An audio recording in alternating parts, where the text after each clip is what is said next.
Bonjour, ici Jean-Valéry et je vous souhaite la bienvenue dans ce nouveau partage immobilier. Dans cette vidéo, je vais vous dire concrètement comment réussir votre premier investissement immobilier. D'accord? Donc cette vidéo, c'est une deuxième grande partie, on va dire, de la vidéo précédente. D'accord? Souvenez-vous, dans la vidéo précédente, je vous ai parlé de ça, du Rubik's Cube. D'accord? Je vous ai parlé de mon histoire avec ce Rubik's Cube et j'ai fait le parallèle avec l'immobilier. Et donc, je vous ai montré quelle était l'importance de pouvoir se former, d'accord, pour réussir son premier investissement. Et comme promis, dans cette vidéo, je vais vous dire quelles sont les 7 étapes, d'accord, par lesquelles je passe pour investir dans l'immobilier. Donc, je vais vous montrer comment faire pour réussir votre investissement immobilier au travers de ces 7 étapes. Et dans chacune de ces étapes, je vais vous dire ce qu'il convient de faire, ou je vais vous donner quelques techniques et astuces. Donc, si vous n'avez pas vu la première vidéo, allez-y. Et dans cette vidéo, je vous explique tout ça en détail, tout de suite après la citation inspirante.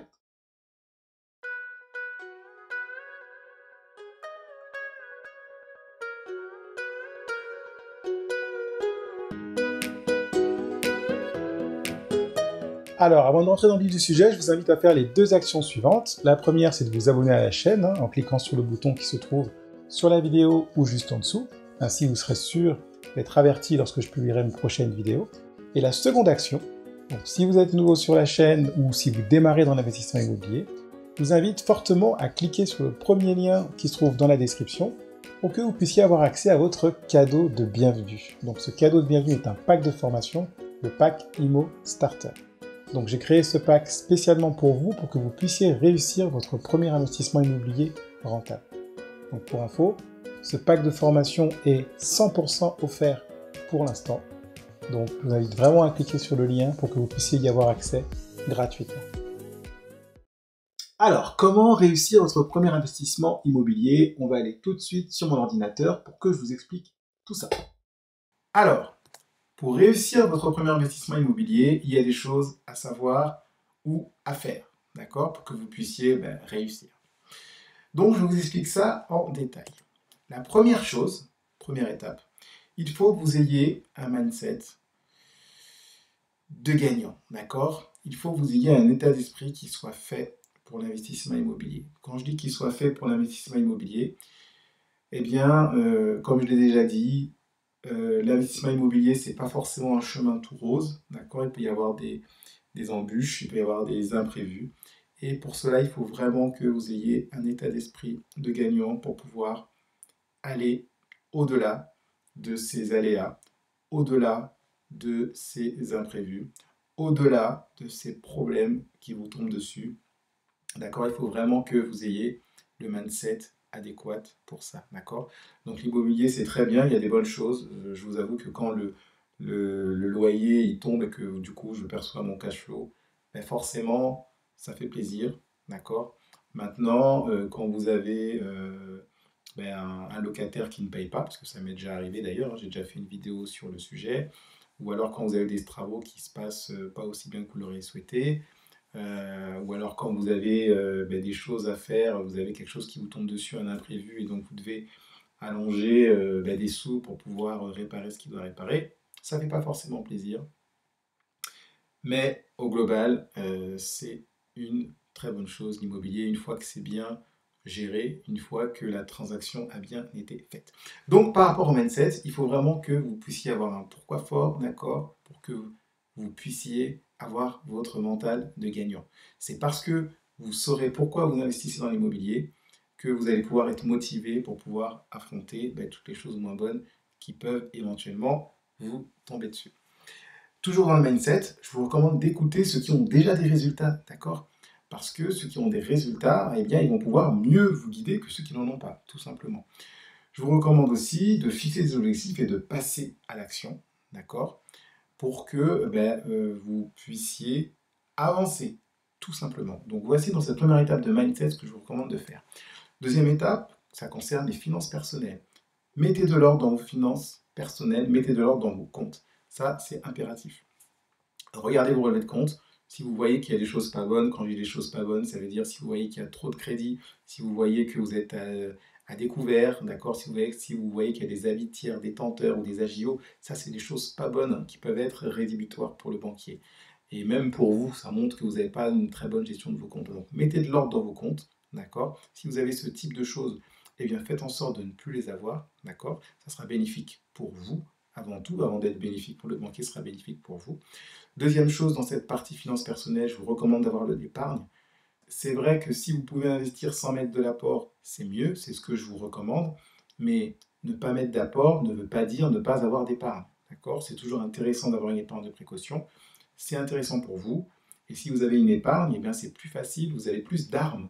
Quand vous dites au banquier, je veux investir sans mettre des sous, eh bien vous avez plus d'armes quand vous dites, j'ai une épargne de précaution, mais je ne veux pas l'utiliser, plutôt que je veux investir sans mettre d'apport parce que j'ai rien, d'accord? Donc ayez de l'épargne si vous pouvez. Troisième chose, toujours dans cette deuxième partie, finance personnelle, évitez les crédits conso. D'accord? Moins vous en avez, mieux c'est. Si vous n'en avez pas du tout, c'est top. Parce que c'est des choses qui vont venir manger votre capacité d'endettement. Et donc, du coup, ça peut être quelque chose de nocif, en fait, pour obtenir un crédit immobilier. Troisième grande étape, au niveau de la rentabilité, il faut que vous puissiez savoir certaines choses. D'accord? Premièrement, il faut savoir calculer un taux de rentabilité brut. Il faut savoir calculer un taux de rentabilité net. Et la troisième chose, il faut savoir déterminer le cash flow. D'accord? Parce que si vous ne savez pas ça, vous n'allez pas pouvoir identifier les biens qui vont vous permettre d'avoir une opération rentable, tout simplement. L'objectif de l'immobilier, c'est que vous puissiez avoir des cash flows qui tombent. Il faut que les loyers que vous percevez soient supérieurs à la mensualité de crédit, d'accord? Il faut que le bien s'autofinance. Ça, c'est vraiment important, c'est impératif. C'est la condition vraiment sine qua non pour que vous puissiez réussir votre investissement immobilier. Donc, il faut absolument que vous sachiez calculer si votre opération est rentable pour ça. Et pour cela, il faut que vous puissiez connaître ces éléments-là. D'accord? Quatrième grande étape, concernant la bonne affaire, il faut que vous puissiez acheter un bien qui soit en dessous du prix du marché. D'accord? Donc pour connaître le prix du marché, vous pouvez aller sur Internet, sur les sites du type Meilleur Agent, ou alors vous pouvez aller voir un notaire, donc un notaire de la ville dans laquelle vous souhaitez investir, qui va pouvoir vous donner, vous communiquer les prix du marché, les prix auxquels les derniers biens se sont vendus. Intéressant, important d'acheter en dessous du prix du marché. Pourquoi? Parce que si vous achetez en dessous du prix du marché, déjà vous allez faire entre guillemets une bonne affaire parce que ça veut dire qu'à partir du moment où vous avez acheté le bien, comme vous l'avez acheté en dessous, vous allez le revendre en principe au-dessus du prix auquel vous l'avez acheté. Si vous l'achetez en dessous du prix du marché, souvent c'est qu'il y a des travaux à faire et que vous allez pouvoir faire des travaux et ajouter de la valeur au bien immobilier et donc pouvoir le revendre plus cher par la suite, ou alors pouvoir faire en sorte que l'opération s'autofinance, parce que si vous arrivez à l'acheter en dessous du prix du marché, eh bien la mensualité que vous allez avoir sera plus réduite. Deuxième chose, toujours dans cette quatrième partie, il vous faut acheter un bien avec travaux. Néanmoins, c'est ce que je vous recommande. Parce que si vous achetez un bien avec travaux, vous pourrez le négocier beaucoup plus facilement, ça c'est la première chose.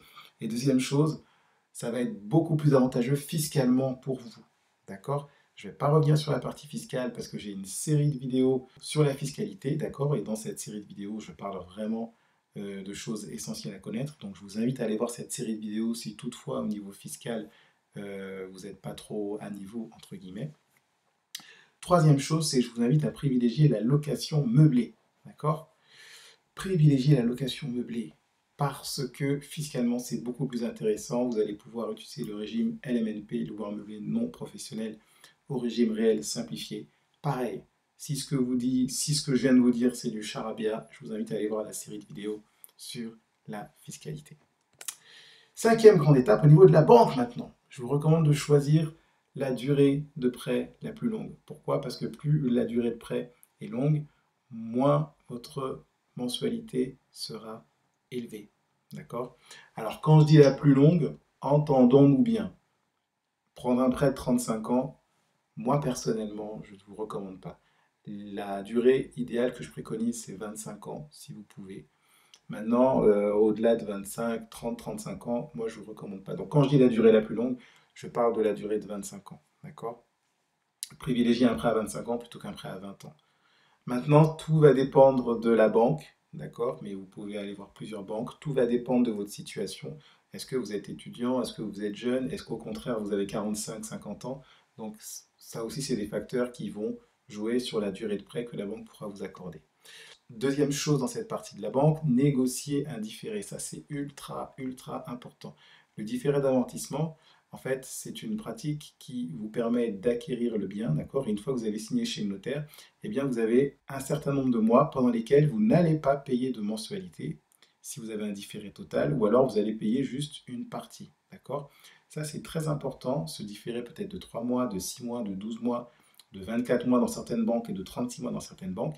C'est très intéressant lorsque vous achetez un bien et que vous souhaitez faire des travaux. Comme ça, pendant la durée des travaux, vous n'avez pas la mensualité plein pot à payer. Donc ça, c'est vraiment quelque chose à négocier qui est impératif. Troisième chose dans la petite partie de la banque, je vous recommande de négocier l'annulation des pénalités de remboursement anticipé parce que lorsqu'on est investisseur immobilier, vous pouvez être amené à faire des arbitrages au bout de quelques années. Donc quand je dis des arbitrages, c'est que si vous achetez un bien immobilier, un deuxième, un troisième, un quatrième, etc., mais peut-être que dans 5, 6, 7, 8 ans, vous allez devoir revendre un bien parce que vous souhaitez en acheter un autre plus gros. D'accord? Donc ça s'appelle des arbitrages.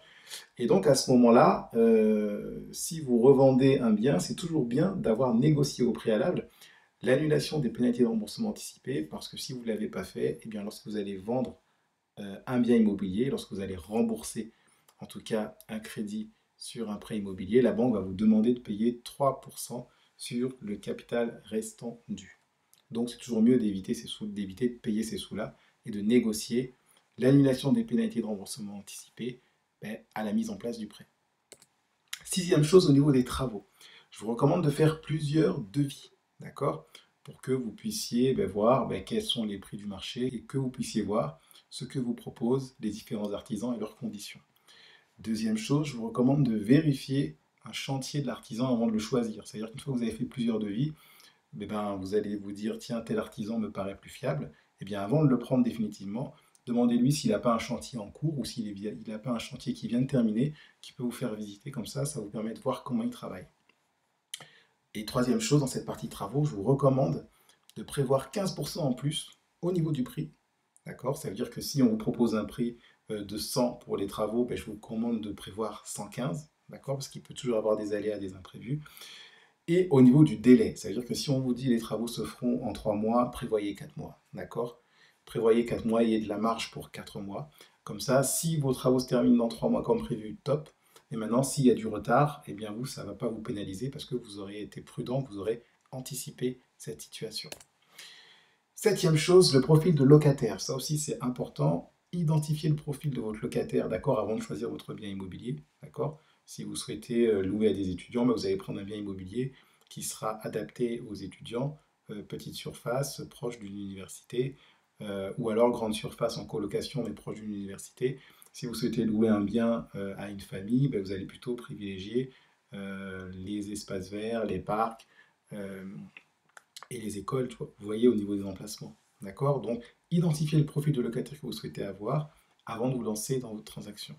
Deuxième chose, je vous recommande d'identifier la période haute des demandes. D'accord? Donc ça, vous pouvez le faire en faisant une étude de marché. Si vous ne savez pas comment faire, dans le pack Imo Starter que je vous propose, il y a une partie où j'explique comment faire une étude de marché rapide en 2 heures chrono. Donc si vous n'avez pas pris le pack Imo Starter, je vous recommande de le prendre en cliquant sur le lien qui se trouve dans la description de la vidéo. Et troisième petite chose, je vous recommande de faire une annonce avant la fin des travaux. C'est-à-dire que si vous achetez un bien immobilier ou vous faites faire des travaux, eh bien avant la fin des travaux, faites une annonce en disant que le bien est en travaux. Vous pouvez mettre une photo si vous pouvez, en disant que le bien est en travaux et que les travaux seront finis à telle date et que le bien sera disponible à telle date. Comme ça, vous faites des visites pendant que les travaux sont en train de se terminer. Comme ça, dès que les travaux sont finis, votre locataire, il entre dans le logement. Ça vous évite d'avoir une vacance locative. Donc voilà, cette étape que je voulais vous présenter. Et évidemment, il y a quelque chose qui va venir en parallèle de ces 7 étapes, d'accord? C'est-à-dire que ce n'est pas une étape de plus, mais c'est quelque chose qui est ultra, ultra, ultra important. C'est la fiscalité, d'accord? Il est important d'avoir des notions de base en fiscalité pour que vous puissiez choisir le régime fiscal qui vous convient, d'accord? Si toutefois, vous n'avez pas de notion, j'ai fait une série de vidéos sur la fiscalité. Je vous invite à aller voir cette série de vidéos. Si vous ne connaissez rien, elle sera top pour vous parce que j'explique ce qu'est la fiscalité immobilière, les différents régimes fiscaux qui existent et comment ils fonctionnent. Donc je vous invite à aller voir cette série de vidéos. Si vous ne connaissez rien en fiscalité ou si vous avez des petites bases, vous pouvez toujours aller voir cette série de vidéos. Deuxième chose en fiscalité, privilégier le régime LMNP au réel. C'est un régime qui est très efficace parce qu'il va vous permettre vraiment de ne pas payer d'impôts pendant plusieurs années. Donc c'est le régime que je vous recommande si vous démarrez dans l'investissement immobilier, d'accord? C'est vraiment celui-là que je vous recommande. Troisième chose au niveau de la fiscalité, je vous recommande de prendre contact avec un expert comptable ou un avocat fiscaliste. Pourquoi? Parce que la fiscalité, c'est quelque chose qui peut être assez complexe et la fiscalité, c'est quelque chose qui va s'adapter, qui doit s'adapter, en tout cas qui doit être en phase avec votre investissement immobilier, mais surtout être en phase avec votre situation personnelle. D'accord? Donc j'aurais beau vous donner tous les conseils du monde, comme je ne connais pas votre situation personnelle, je ne peux pas vous dire quelle est la fiscalité, quel est le régime fiscal qui va être le plus adapté à votre situation personnelle et au projet immobilier que vous souhaitez faire. Pour ça, il faut aller voir un expert comptable parce que lui, il va vous poser des questions sur votre situation, donc expert comptable, notaire ou avocat fiscaliste. Et donc, en fonction de votre situation et de votre projet, de ce que vous souhaitez faire, il va pouvoir vous orienter et vous dire quel est le régime fiscal qui est le mieux adapté à votre situation. Donc, on arrive à la fin de cette vidéo. Je vous remercie de l'avoir suivi. Je vous invite à clapper la vidéo, d'accord? Donc, commentez-la, dites-moi ce que vous en avez pensé. Likez la vidéo si elle vous a plu. Abonnez-vous à la chaîne si vous ne l'avez toujours pas fait et partagez la vidéo si vous pensez qu'elle serait utile à un membre de votre famille ou votre entourage. Moi, je vous dis à très bientôt pour le prochain partage immobilier, d'accord? Dans la prochaine vidéo, je vais vous parler de comment investir dans l'immobilier sans apport. Je vous dis à très vite. D'ici là, portez-vous bien. Surtout, n'oubliez pas que vous avez de la valeur. À très vite.